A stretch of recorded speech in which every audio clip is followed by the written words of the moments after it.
and presentation, and I'd like to start off by saying that it's a great pleasure to be here. Bancroft is a name I've heard for many, many years, being in the area of developmental disabilities, and I know that things have really progressed and advanced partly due to the work that Dr. Bancroft did 150 years ago, and the continued work today with your organization is wonderful. So it's a great honor to be here, and what I hope to do in this very short period of time with you is to look at what we consider today to be a very important area of promoting our own health, and by promoting your health, hopefully that will translate into becoming a much more productive employee and promoting the health of people that you currently work with. So the mission today is really to get you to think about what are the elements in your life that could be changed or altered in some way in order to make you understand your value, and by understanding your value, you'll translate that into promoting health and wellness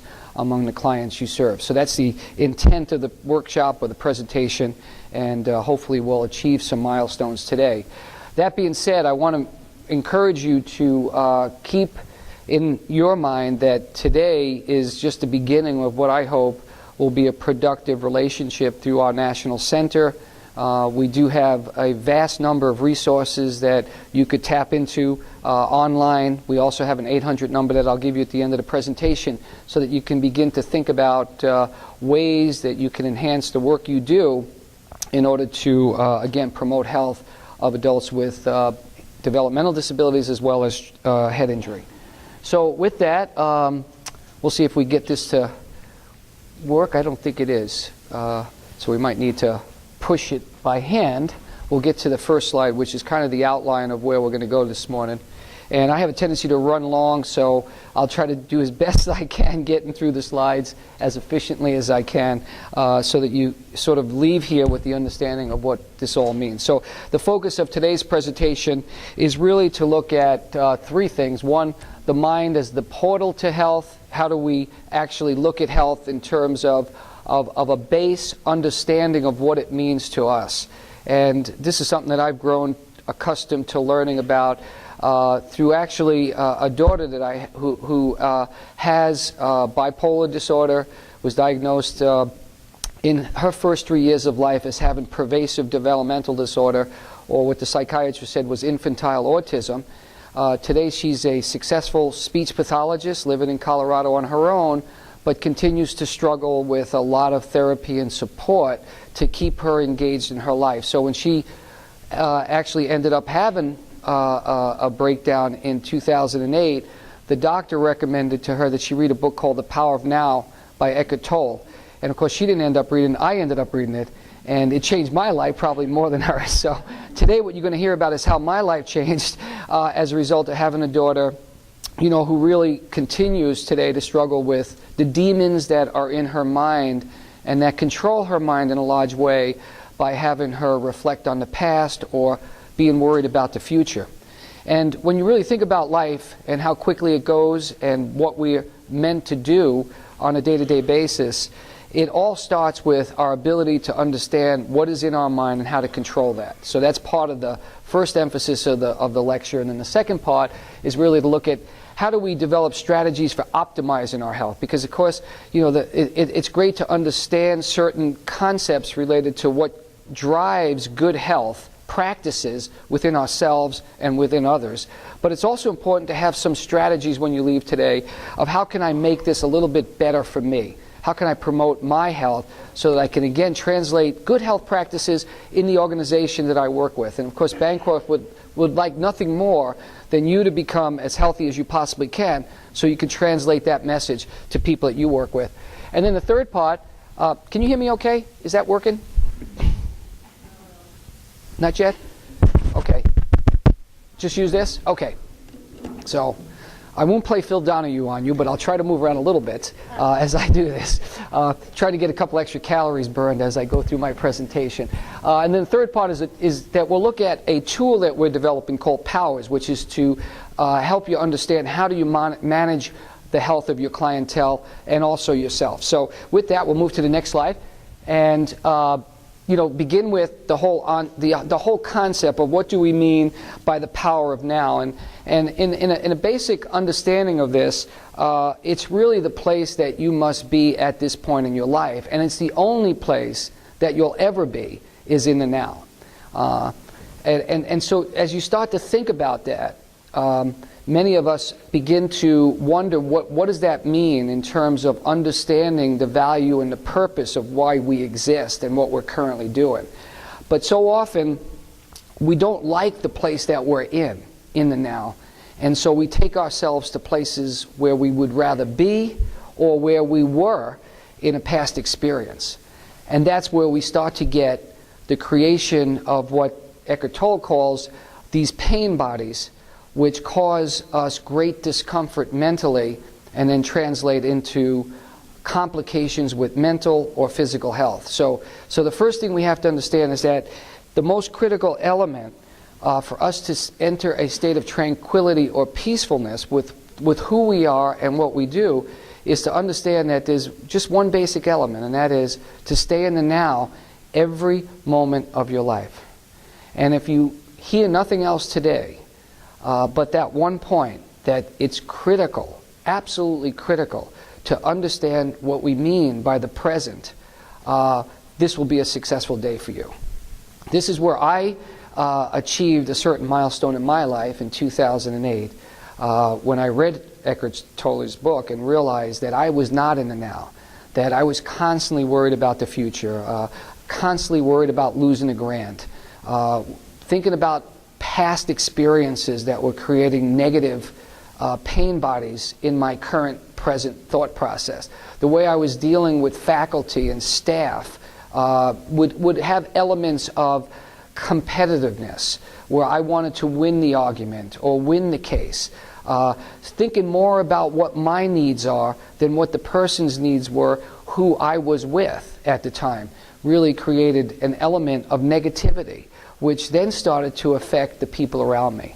So when you begin to think about, am I disseminating positivity or negativity, it makes a big difference in everything that you do, your purpose in life and where you're going, and the end point being, how am I relating to those around me? So that's what I learned in 2008, and I hope that some of that will come out in some of these slides. So if we go to the next slide under consciousness, really when we talk about consciousness, it's what Tolle describes as our normal state of mind, which is fundamentally defective. And I don't think that what Tolle has said is any different than what if you go back and you read some of the old readings from Buddhism or Hinduism or some of the older faiths, it's the same idea of that the mind can actually become defective, and that in general and in most people it does. And his argument is, if you don't believe that, then look at across the amount of time that we've existed. Look at how many people have been killed for incidental things like territory or space or taking over a land or over religion, which has caused hundreds and hundreds of millions of people to be killed over time. So when you think about how society is and how easy it would be to just press a button and destroy half of a human race with nuclear warfare, we begin to realize that what ends up happening, and this is my opinion, is that we begin to figure out ways to keep ourselves occupied. And we don't necessarily like the present. We don't find it fulfilling or interesting. So we seek other alternatives, and those who have high levels of intelligence seek it in nuclear physics or things that potentially could be harmful to the human race. And those that perhaps were not gifted with as much intellectual property think about the negativity in their life, which is associated with events where they were diminished or put down or had some sort of a relationship that was negative early in their life that's being carried through with them into the present. So part of what I think is happening in our society today is we begin to think about ourselves in a negative way, or we begin to think about our current existence as not being very interesting.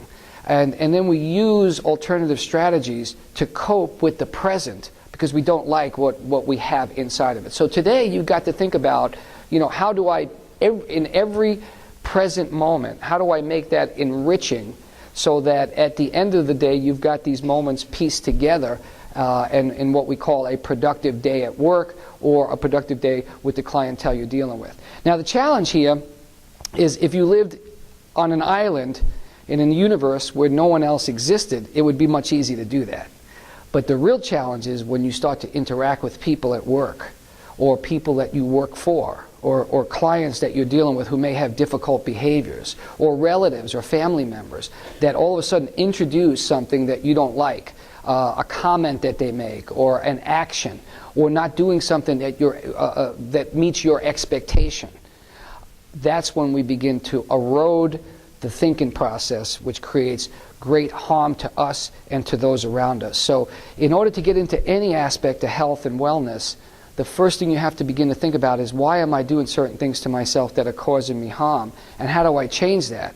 And once you get to that level, then you can become a tremendous positive conduit to the health of adults with developmental and intellectual disabilities.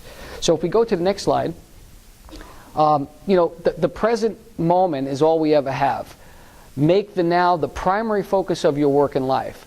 Always say yes to the present moment because it's all we ever have. So here's a good example. Right now, you're listening to me, hopefully. You're not thinking about bills and where you're going to be next, but you're trying to focus on what I'm saying, and you're in the now. You're in the present. And I have your full attention. And during this time, when I have your attention, you are not thinking. You are actually living in the present. And when you live in the present, you don't need to think about it because it is an enjoyable place to be.